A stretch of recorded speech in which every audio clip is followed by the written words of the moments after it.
This is the house that Kamurai built. Time to get started. Ladies and gentlemen, boys and girls, children of all ages, well, maybe not this time. Welcome to the house Kamurai built. I'm Kamurai, and today is something a little bit different. This is going to be an audio-only type thing. There will be some slides or pictures, if you will. I'm going to try to take you through an adventure I had, and just to clear up anything, this is not going to be pornographic in pretty much any way. This is a slideshow of my tour through the Kick.com adult studio, but if you came here looking for porn, turn around now. Everyone else, let's go ahead and continue. Let's talk a little bit about Kink.com real quick. They are an adult films industry network, if you will. They have several websites that they're all under the same umbrella. They specialize in alternative lifestyle type film and play, which of course embraces everything you would see in the everyday world of alternative, where like you have, this does embrace some transgender sites and gay sites as well, but particularly what they're known for is their BDSM work, specifically bondage, if anything, because that is how they got started. People who got it all started up were people who like to tie people up, and they found a way to exercise that, and they turned it into Hogtied, which helped build the kink brand and gave us the wonderful network that we see today. I believe they even have a water sports site now. For people who are not in the know, that is pee or urine play. Not to be confused with their water bondage site, which is a thing, because people are into all sorts of things. And if you like what you like it. Don't let anyone tell you differently. Not my particular crazy thing, but it is quite a spectacle to watch. If we move on, this is a very professional looking picture of the Armory. The Armory is the former Armory for the National Guard of California, which is located downtown San Francisco. They've got a much better camera than I have, so they were able to actually get the whole building in frame, which is amazing. And it looks very clean and neat, and maybe it's doctored a little bit, but this is one of their professional photos that they use for stuff. So this is typically, if you see this or the Kink logo, that's who you're dealing with.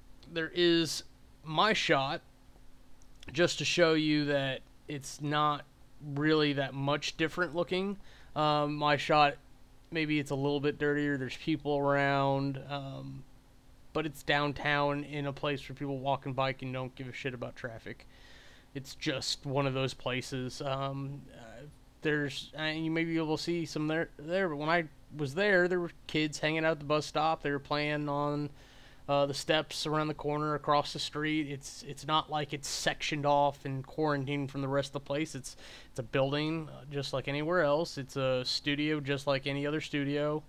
They just fuck a lot inside it. So when you are going up the steps, to let you know you were in the right place, not the wrong Armory, there's the little Kink logo on the door there. It was kind of a welcoming sight once I finally got here, because I was panicking and running late, and sign you're in the right place. This first picture is of the very first set they built for probably Hogtied, if I'm remembering correctly. Hogtied specializes in bondage primarily. I'm not going to say strictly, because they do some other stuff. They do masturbatory play, but the whole thing there is we like to tie people up, and they do suspension stuff to keep it interesting. I'm sure there's lots of flogging, because that's a thing that tends to go hand in hand when you're putting people tied up in their place. A lot of the time, I'm not going to say all the time, but that big X that you can see there is meant to tie people to. There should be little holes at the ends there to thread rope through, so you can tie people's wrists and ankles and such, and then you like flog them or whatever you're planning to do to them, and it should be a fun time for both people involved. I do want to say too, that's all faux wood. so they could actually tear it out and the room would be just exactly as if they first got there. The lighting is set per scene, per shoot. So they come in, they have like a whole setup just for lighting. It's pretty impressive, the equipment that they have there too. Technically, they're very impressive. And they do mostly free roaming cameras, which means that it's either like a shoulder or chest mount. Which is very impressive for the cameramen, because the cameramen have to keep that pretty steady in order for it to be a viable shot.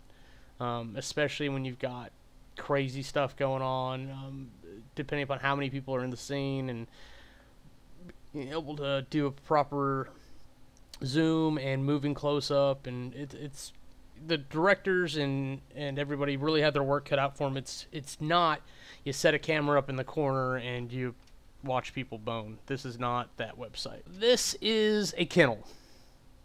It is not for animals. You might be able to like put a big dog in there, but if you look, the bars are kind of wide apart.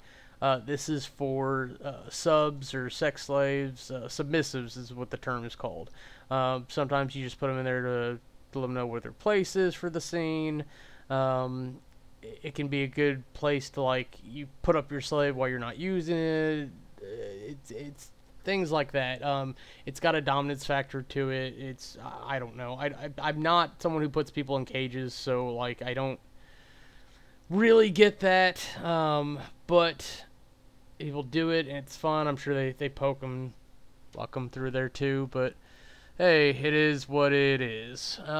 This is a very interesting set that they let us see, and it's called the Abattoir. They did mention that it was designed specifically for a scene. Somebody had a scene that they really wanted to do, and they needed this set, and they didn't have this set, and they didn't have anywhere they could go to get this set, so they had to build the set. And when they build sets, you'll notice that there's like stuff on the walls and the floor, and there's these crazily fake meat things hanging off hooks. All that is done up by a design team. Somebody comes in and looks at the blood or smut on the wall and goes, this isn't right, let me make this here. Whatever they were going for at the time, somebody just pays attention to that detail. That's my point there. I know they do some suspension stuff. I don't really know about putting people on hooks. You have to be very careful about how they're tied up. If you're got like a full body wrap of rope, that's pretty safe, but you don't want to just put somebody's hands behind their back and then hook them up like that. If they've got suspension rings embedded in themselves, that might be a thing. But other than putting someone's wrists together and sticking them over a hook, I don't know what you would use that for, but I'm sure they've got a couple scenes using this by now, and I'm sure they get very creative. What I wanted to point out, though, was that there are two doors there. You can look on the left, there's like even a little ramp going up. It's a full closet. They keep props and stuff in there. They can shove people in there for scenes. But you notice it goes back 3 or 4 feet. The door on the right doesn't go anywhere. It's just a door to fake people entering and exiting the room. It's a really nice addition. I think you can actually stand on the other side of the door and look through the window for effect. But this is one of those things where like you pretend you're in a freezer or meat locker, and it has that edge of captivity to it, which is just a style of play. This was a super interesting room here. It was supposed to be, as it was explained to us, somebody wanted like an art museum set done up. So there were paintings on the wall that I didn't take pictures of because they were nudie and whatnot, and I just wanted a nice, clean, empty room picture. But you can see like the big box thing on the left there. People screw on that for sure, but it's a big prop box. But it seems to be a very versatile piece. You can bend somebody over, throw somebody up there, get on top of it, stand. It's got a lot of weird uses. But what is obviously in the center of the picture is that big Y frame. It's very similar to the X frame that we saw earlier. You can lay somebody there, tie their wrists up, possibly tie their legs to the bottom of it, but it's on wheels, so you can roll it around. It's an interesting piece, and it's an interesting piece to have put on display inside the scene. I've got, yes, the wax there dripped on there to make it look like it's been used. I'm sure they've used it for real scenes, but unless that dripped off somebody's side and came around the back of them, I don't know why there would really be wax there. But just the idea of seeing that wax there brings out imagery in your head of like, oh, what were they doing here? Whereas if it wasn't there, you wouldn't think anything like that. It's what one of the things they really can make powerful of having nothing and then using the smallest thing to make a big something. And you see that in major movie films. I think it's important to point out that these guys are not much different than that. If you had noticed in the first picture, there was a big panel underneath the Y, and that's what was underneath it. This is a body cage. You can lift that grating up. I think there's a latch somewhere, and you can put a person down there. It's probably very similar to the kennel thing. You put them down there, put them in their place. I'm sure you can do stuff to them while they're in there. Fairly certain it would be just as easy to put somebody's arms and legs through there and do stuff to them as well. But I would think mostly it's somewhere that you put somebody to be in their place, maybe some foot play through the bars. But you could even cover that back up for sensory deprivation. I don't know if they really do that one, because that one doesn't seem to be as eventful, because you can't see anything. Unlike this, you can't really see it in the other picture, but this is, that hole there is for a human neck. Those panels there fold up. You put your neck in, and then they close up the box, so your head's in a box in the ground, which leaves the rest of you open, exposed, vulnerable. You can't see what's going to happen to you. You can't see anything coming. It's a very big sensory deprivation thing. But because they are rather safe when they do things, there is actually a camera on the inside there, and the directors can use that just to watch the actor to make sure that they aren't calling red or yellow, which yellow means slow down, red means stop. It's not something that gets used a whole lot, but when they need it, they have it, and it's always better that way. But some directors do actually put the footage out of their face in there, and some people go a little loopy when they're in a dark place with nothing else around. It makes for a really interesting scene, interesting way to go about it. The last item in the room that you couldn't see from the first picture either is a stock, or stockade. It's not quite like you would see at like the Renaissance Fair or whatever, but you put somebody's hands through there, you close the slat down, and they're stuck in there. Their head can rest on top or their neck or whatever, but they're pretty much in there. It's probably a very basic one. It's got a nice sturdy bottom, so it's not going to fall over, but hey, you lock somebody in there and spank them for being a bad boy or girl or other, or whatever you want to call it. Oh, this was a really cool scene. This is probably one of their more detailed ones. It's supposed to be like a speakeasy bar. There is not liquor in those bottles because rules, but it's all colored waters and stuff to make it look real. There's some paintings on the other side. The taps, I don't think they work, or if they do, they run water, and you can add like coloring to the thing or whatever. But it's just one of their bar scenes. They use this for like public humiliation stuff. If they need a place and they can't get a public place, or they don't want to actually do a public place, they can fake it here. But it's so detailed and nice that you would never guess that it's not a bar if you were just watching film. And special note, the table that's there that I used to try to help stay the shot was not bolted down like I thought, because you're like, hey, this is a porn set. People fuck on these tables. I'm sure it's safe. I about ate shit. Everybody laughed. It was a nice bonding moment for me and the rest of the tour group. But the other table was bolted down. This apparently was a table, a prop table that they were using to move around, or they were in the middle of changing it up, because they can unbolt the tables from the floor and redistribute them as they need to, and I'm sure they've got like nice ways to do like faux wood plugs or whatever over any holes in the floor. This photo is horrible. I'm very sorry. All this has been in the basement, but this is the one that's supposed to look like it's in the basement, in a dungeon somewhere. There's actually running water to one side or the other. You can see the cracks in the ground. Some of those cracks actually have water running through them. This is, I think, primarily they use it for training of O, which is their sex slave boot camp type thing. So people go through there. They have to like move heavy rocks naked and stuff. It's probably my top 3 sites for you to go check out, even if you're not like into this sort of thing. I would definitely suggest just go watch it for the experience, not necessarily to get off of naked people, because it's super interesting to see what they go through, because it's not all just for the camera. Some of it is actual sex slave training, but I'm sure they ham it up for the camera every now and again. But yeah, it's just a dark room with shitty lighting when it comes down to it, but they use it really well. And you'll see it much better on their cameras as opposed to mine. This was like one side of it. It's really kind of hard to tell, but there's like a chain link fence at the end there so that you can have like a separation of people, and I'm sure there's a gate for them to walk through. But this was basically like, not mole peoples, but like people living underground's living room, essentially. It's, yeah, that's basically what it is. And I think on the left there you can actually some water in that crack, but they come in and they light it properly for the scenes and whatnot, but it's just another part of the same dark, dingy looking room. I wanted to include a couple of shots of their storeroom because I wanted to show that it's just like every other studio. They have props and things they need. It's all well organized. It's very neat. Here's a slightly bigger shot with slightly better lighting. And if I remember right, all the stuff's grouped by set or whatever, so you need something, you go there, you grab the set, and you leave. But it's just like any other place. They have stuff. They need somewhere to store it, and there's quite a bit of it, because they've been doing this for quite some time now. The next couple of slides here are going to look pretty normal, but these are porn sets, so these are places people screw a lot. I'm sure they put sheets on the bed. They have to keep everything nice and clean.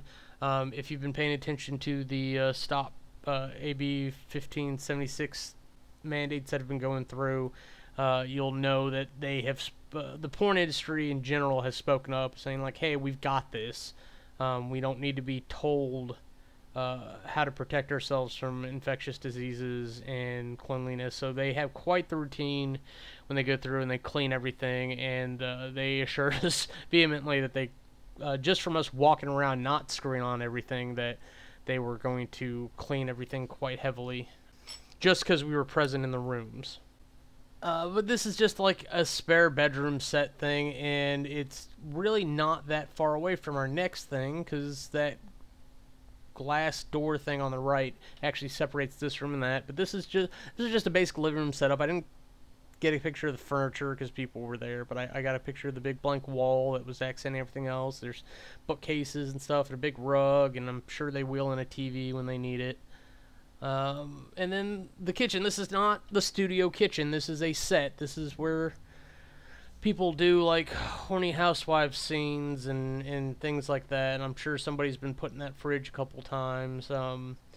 You can see that there's actually nothing out that window. There's actually a brick wall there, but I'm pretty sure there's nothing special in any of the cabinets. They might keep some props there, some lighting stuff maybe.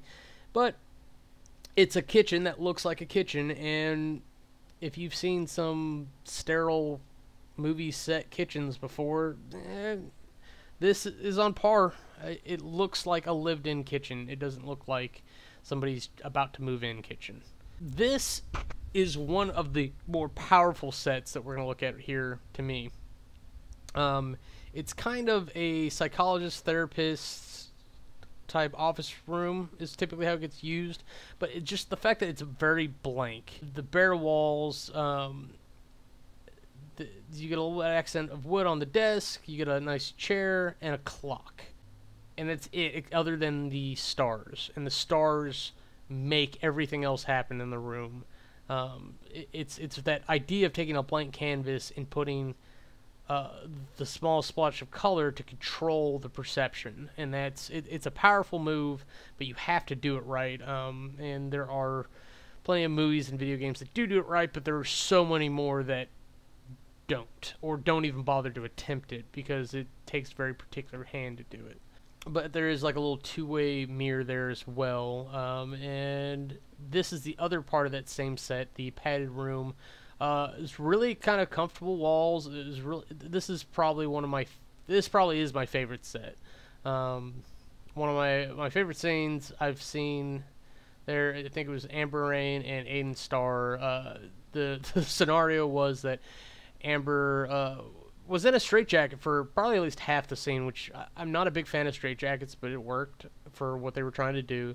But she was the sexually insane patient or whatever, and then Aiden Starr was the sexologist or sex psychiatrist that went in there to fuck the problems out of her.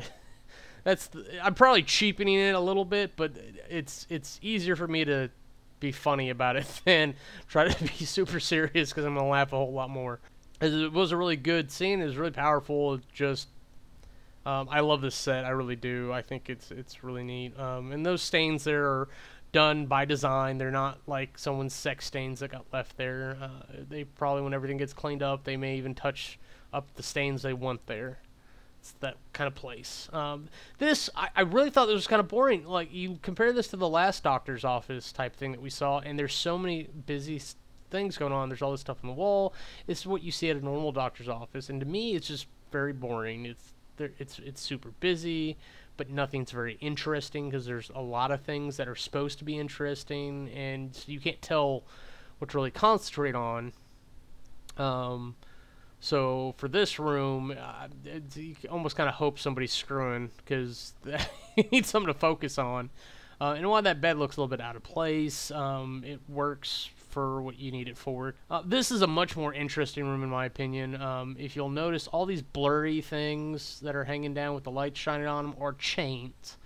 And there almost as many things you can do with chains as you can do with rope. In particular, you can hang people, you can clip them up there, you can give them like soft bondage cups and just clip them. You can wrap chain around people just like you can rope. You just have to be careful, make sure it's not tearing into them. Particularly, you can like hook them up to a collar. Is that little, I can't tell, I honestly can't remember if it's a ramp or if that's just a stage that's up, but it does, the point is that there are two different levels to stand on, so it gives you some versatility in there. There is another room on the other side there. I don't think I have a picture of that, but that's not interesting. What's interesting is the little room in between, because I don't know if you can tell with the chains there, but there's a door that swings closed. So there's actually a cage in between the rooms that you can use for the scenes, or to mess with people, or go back and forth, or even added effect for dramaticism to throw them in the cage, and then like somebody from behind grabs them, or they're trying to get away from one side and they're getting pole dildo fucked from the other. I don't know. There's a lot of things you could do with it, and I'm laughing a lot when I don't mean to, but this it wasn't exactly part of the tour, but we passed by, so I stopped to rest my achy bones. Just a couple seconds to snap this picture. This is not the company bathroom. I feel silly pointing that out, but I feel like I need to. This is actually a set.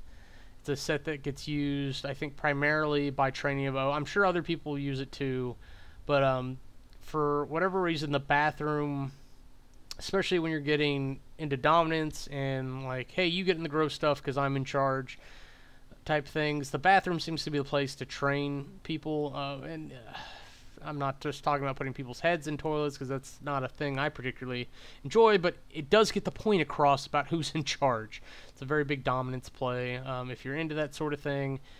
So it's just one of those things, and like, I didn't want to go in and be rude, and I definitely didn't want to leave the group, but I stopped at the door to snap that. This is by far my #1 recommended site for Kick.com's network, and by far my favorite. I've actually just put it on to watch the legit wrestling portion, because Ultimate Surrender is a non-scripted wrestling show. The first round, I think it goes 4 rounds.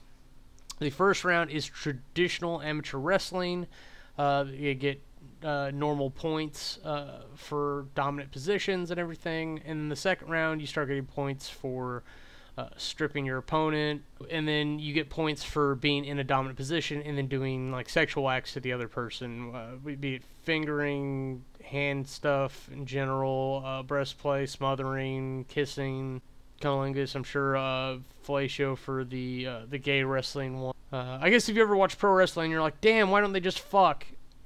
You can go watch that site. I just don't know what it is, or if it's just the other half of Ultimate Surrenders, because I don't watch it. But the third round is typically a lot of sexual acts. People were kind of tired usually by the end of that. And in the fourth round, whoever won got the most points by then gets to fuck the loser in any way they choose, which can be a multitude of different variations, which is where you get into your real porn. If you've ever seen porn clips from this on the internet, that's probably what you're seeing. It's the fourth round, where honestly 9 times out of 10 the wrestling is what's really interesting. That fourth round is usually kind of hot, but I still think my favorite was I think it was a live audience, because you can get tickets to sit and watch this stuff live. There's benches on the sides and behind where I took the picture for an audience to sit here. They used to do just folding chairs, kind of like pro wrestling, on the floor. But there was a live event when one of the first few they ever did. Isis Love had Madison Young down, and she was trying to make her talk about eating pork or pig or something, and then Isis had her like over the head nose grab, and she just kept saying, "I'm a vegan," and it was the funniest thing. It about stopped everything happening on the set. I forgot to mention earlier, but Kink has tried to move all their studio and work related stuff off the first floor. They're going to be working off the second, third, and fourth, and then the basement, of course, because that's where all their major sets are. But the first floor also has this gymnasium. Now, this used to be the National Guard Armory, so this actually was an outdoor courtyard before. They finished it. They put a foundation in. They put the flooring in. They put a roof on it. They've done a lot of work to this building over the years, and this is probably the room that's gotten the most work, even with all the crazy sets they do. And I think they've used it for a ballroom a couple times, but what they mentioned that they plan on doing with this is they want to turn this into a gymnasium for a community center in San Francisco, because they are, even if they like stuff that you don't particularly like, they're people just like everyone else, and they want to be part of the community in public as well as the alternative community in private, where they do what they do. So they are trying to make this into a community center where kids, possibly underprivileged and whatnot, can come and do stuff, or just people, not necessarily kids. There is something known as the upper floor. This is filmed on the 4th floor of the building, and it's kind of a high society, almost Victorian type feel to it. It's actually one of their shows that has a narrative. They do live events, but everybody is legit method acting roles. Not necessarily like, I'm the Duchess of Yorkshire, but everybody has a rank, everybody has a role, a purpose at the party or event or whatever. So there are nobility type people, and then there are like maids and servants of different variations. And typically the nobility are the people that are in charge, and the servants are the ones being fucked or used for the scenes. Here you can see this is all very nice furniture. There's kind of a dirty painting in the background there. There's another one of those big X's that we saw. I'm not gonna say it's popular in the world, but it's useful, it's versatile, it makes a statement, and it's good to put in the middle of a scene. Like, if you notice, those couches are kind of set up so that everybody can watch whoever's strung up, and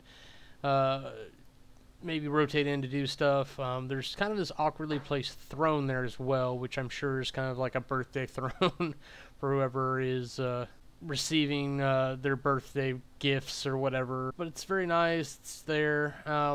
This is kind of the adjacent area there. I apologize for the quality of the photo. The lighting was bad. I tried to adjust for that, but you can see these kind of rectangular gray things are chairs. So this is the dining area. This is where they would hold their more official stuffy parties while people get blown and all sorts of things. if you go and you check out the site, you'll definitely see this in better quality, but it makes sense to have some place where people are going to sit and talk and eat, as opposed to where somebody's going to sit around and watch people get fucked in the living room. This seems to be another slightly differently poor shot of the same area, but you can at least see a table there. You tell that they're chairs. It's interesting is, like, there weren't any lights here because they weren't shooting scenes around, but the light from the windows did give enough for us to see around, maybe not to get the best pictures. But they do leave those windows open during parties, so if you happen to be on a neighboring rooftop when they're doing upper floor stuff, you'll probably see a show. I don't know why you would be on those rooftops, but hey, it's just there. Here's another little kennel cage thing. You can kind of see the door in the middle there on the side that we're looking at. Again, this is kind of in the living area, so there's a couch thing there for people to sit on and watch people be in the cage. I don't know if, like, you would poke them in the cage or not, but I'm sure if you go check them out, they'll show you a dozen different uses for that. This was by far the most interesting thing on the upper floor to me, without any of the actors or there. But this is actually a sex toy chest. You can kind of see a red Ninetales there hanging on the left. There's some what looks like shackles on the top right. Some black bag type things on the top left there of the main shelving area. And it looks like there's probably a lot of, like, flogs and manacles and probably, like, butt plugs and stuff in there.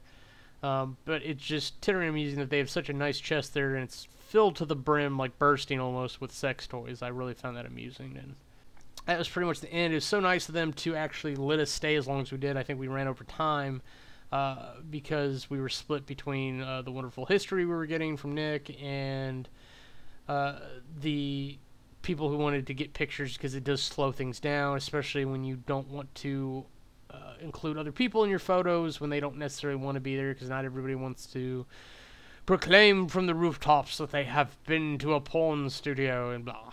But now that we're outside, there's actually an offset location. It's just catty corner from the Armory. It's actually from that vantage point of where the pictures were taken of the Armory itself. But it's the Kink Armory Club. This is their bar. Other than the kink.com logo, it looks just like any other bar. You'd be like, oh, this is the Armory Club. Oh, I'll go in here and get a drink. It's not a very big bar, but I'm sure they fit quite a few people in here, as you'll see in a moment.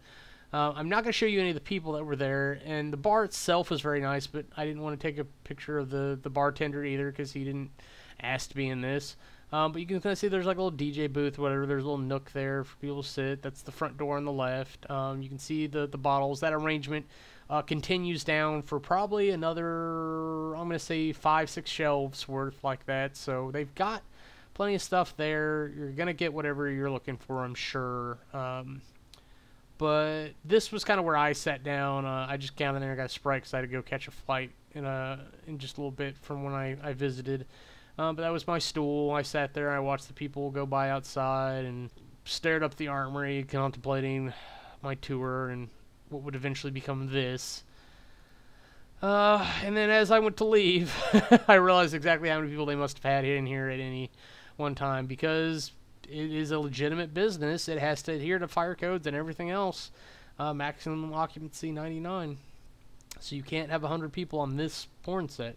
But I'm sure they closed it up, and they do public humiliation stuff there from time to time. It's good to have a public place that isn't exactly public in order to do shoots and whatnot when you run this sort of business. I do want to say real quick, I had a great time while I was there. Nick was very informative. I was not expecting such a historian out of her, but she definitely knew her business when it came to the Armory and what it's been through and everything that's happened.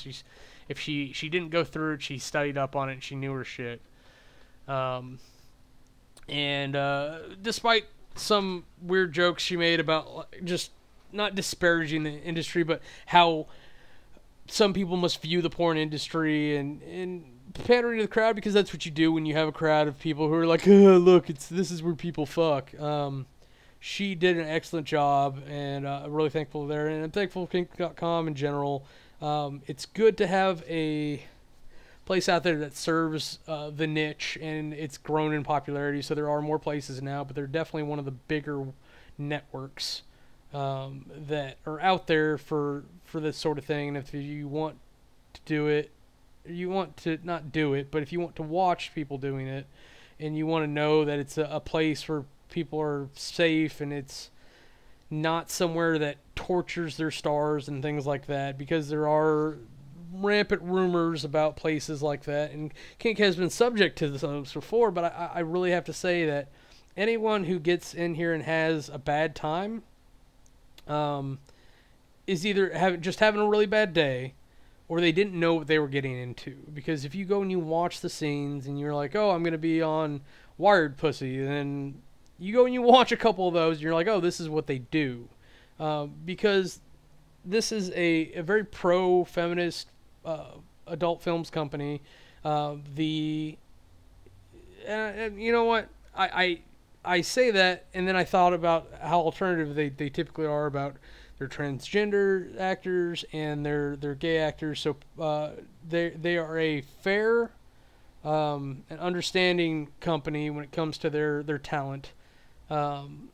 And the talent is as much, after they've agreed to what the general scene is supposed to be about, they are as much input as probably the director is, I would say, because they have to agree to do everything. They're not going to sit there and do things that they don't want to do. There are actors and actresses that will want to go the extra mile because they want to give a good scene, even if they're not enjoying it, because that's the job. And these ladies and gentlemen, and whatever you want to call anything else there, work very hard. And if it's your sort of thing, go check it out. If not, no worries. Just don't ham on other people for liking something just because you don't like it. It's very much a thing that they do on their time and not yours, so it shouldn't bother you. But I certainly had an experience. Hopefully you had a nice little experience here. And this looks like it's coming out to just about 40 minutes after edits, so hopefully we all had a good time. Thank you for sticking around. I'm Kamurai. Go watch porn. If you want to see anything else we're up to, go ahead and click the annotations, and they'll take you to our other channels.